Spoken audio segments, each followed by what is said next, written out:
In the endless flow of time, beings are born and die again and again. Surrounded by ignorance, we fail to see the truth. Chasing pleasure, fleeing from pain, caught endlessly in the web of rebirth.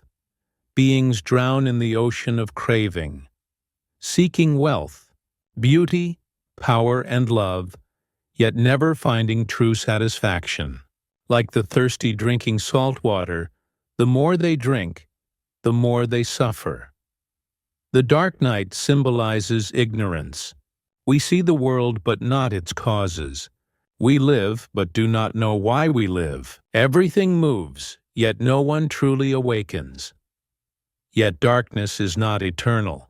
When the first light of wisdom touches the heart, we begin to see suffering, its cause, its end, and the path.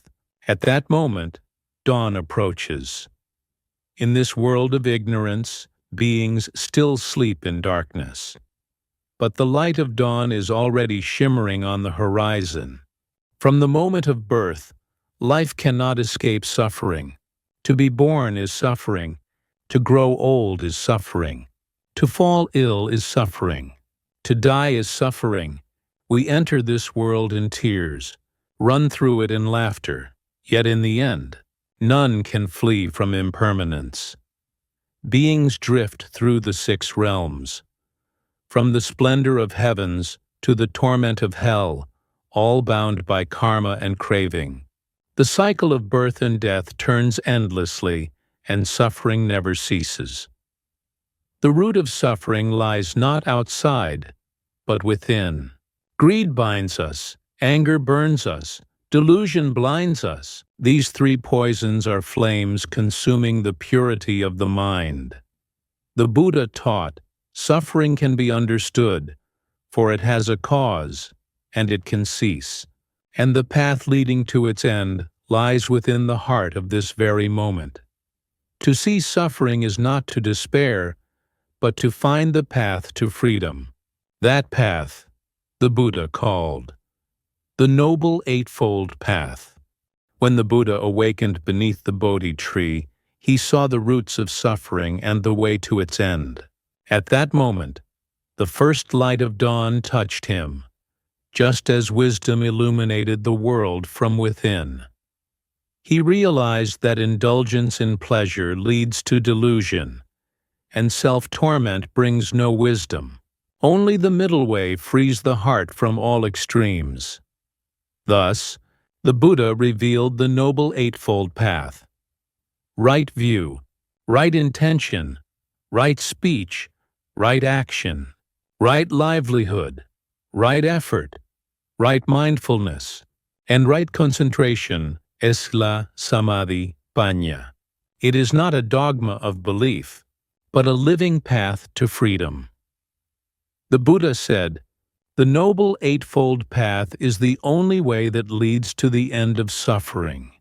It is not a distant goal, but a practice of the present moment. When we see rightly, speak rightly, act rightly, the path of liberation already lies beneath our feet."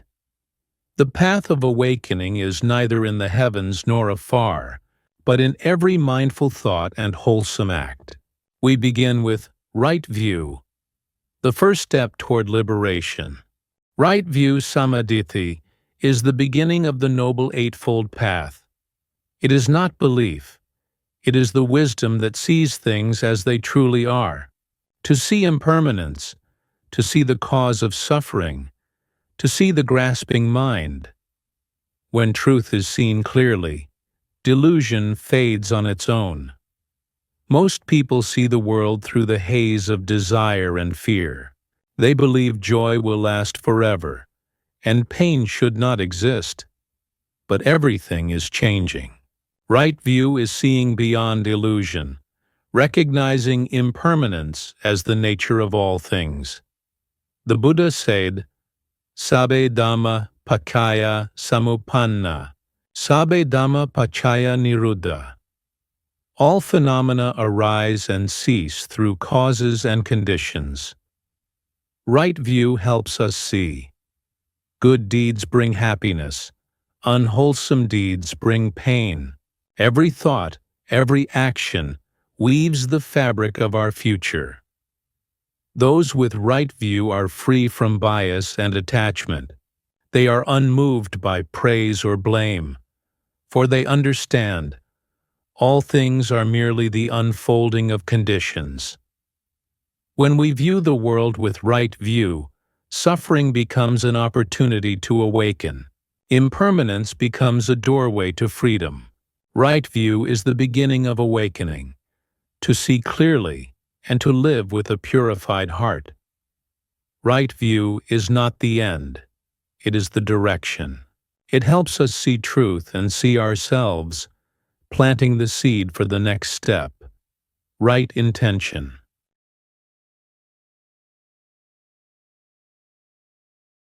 In the boundless realms of existence lies the radiant world of Brahma Loka, the heaven of the Brahmas. Among its beings was Brahma Baka, who proudly believed himself to be eternal, pure, and the creator of all that exists. In his great delusion, he declared, "This world is permanent. It does not decay nor vanish. I am its everlasting ruler." One day, while in deep meditation, the Blessed One perceived Brahma Baka's deluded view of eternalism. Out of compassion, the Buddha ascended to the Brahma world, intent on dispelling his illusion through wisdom and miraculous power. As the Buddha appeared in Brahma's celestial palace, Baka Brahma was astonished. He radiated immense light to display his power. Yet the Buddha's serene smile released an even greater brilliance that illuminated all of Brahma's heaven. Baka Brahma declared, "This world is everlasting. It neither perishes nor fades. I am its immortal ruler. None surpass me." The Buddha gazed at him calmly, his eyes filled with infinite compassion. The Buddha then said, "If Brahma truly is almighty, let him prevent me from departing this realm." Instantly the Buddha vanished, manifesting countless forms in realms beyond even Brahma's reach. Baka Brahma searched desperately, but could no longer see the Buddha. After the displays, the Buddha spoke a concise verse. All conditioned things arise and cease through causes and conditions. There is no eternal self. He linked the visions into a clear teaching. The radiance and apparent deathlessness are merely temporary formations of causes and conditions. Sabbe saṅkhārā anicca, sabbe saṅkhārā dukkhā, sabbe dhammā anatta. All conditioned things are impermanent. All conditioned things are suffering. All phenomena are non-self. When visions and verse coalesced, Baka experienced the shock of direct knowledge. Not defeat, but illumination. He bowed his head, acknowledged his ignorance and finitude, and his pride melted into humility. The Buddha's compassionate, non-coercive conquest was thus complete, the conquest of delusion. This passage shows the true use of the Buddha's supernormal powers, not to flaunt them or coerce, but as a skillful means to allow beings to see the truth directly and thus willingly relinquish their self-clinging. When self-view and belief in permanence are broken, right view arises, and the way to liberation opens. From that moment, Brahma Baka let go of pride, recalling that he too had once been a being who attained heaven through past deeds. By the Buddha's wisdom, the delusion of eternalism was dispelled. Even in the highest heavens, impermanence reigns. In today's world, there are still many Brahma Bakas. They are not rulers of heavens, but of corporations, nations, and empires of wealth. They believe that with money, technology, and control, they can command the world. They build towers of glass and steel, mistaking them for eternal heavens. Yet impermanence always arrives silently, just when glory shines brightest. A sudden market crash, an illness, a betrayal, and the proud Brahmā finds himself stripped of everything overnight. Then comes the realization. All the power he thought he possessed was but an illusion. At that moment he might recall, there is no throne that lasts forever, no glory that never fades. True stability does not come from control, but from inner awakening. As the Buddha taught, only by seeing impermanence clearly can one be free from the fear of change. In ancient times, Brahma Baka was deluded by light. Today, people are deluded by technology and power. Yet the truth remains unchanged. Impermanence is the nature of all things, and awakening is the only way out.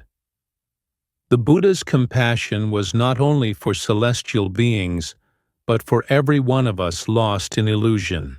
Whenever we think we control life, remember the enlightened one who once preached in the Brahma world. He revealed the illusion behind the dream of eternity. Right view, samadhi, is the correct understanding of the nature of reality. That all things are impermanent, unsatisfactory, and not self. Yet it is not mere knowledge from books, but a truth realized through deep practice and inner experience. When we truly see that everything we love will pass away, and every attachment brings suffering, we begin to loosen the chains we once clung to. In that moment, the heart becomes free. Right view is not a belief, but the eye that sees things as they truly are. It reveals that impermanence is not punishment, but nature, that suffering is not fate, but a reminder not to cling to illusions. From the moment we see the truth, we are no longer ruled by the world outside, but guided by the awakened heart within. This is the first step toward liberation. The Buddha said, "When one sees the world through right view, right thought, right speech, and right action will follow, until the mind is fully liberated." Right view is the beginning of the noble path, the root of all awakening. In the next episode, we follow the Buddha's steps into the realm of right thought, the direction where an awakened mind begins to move.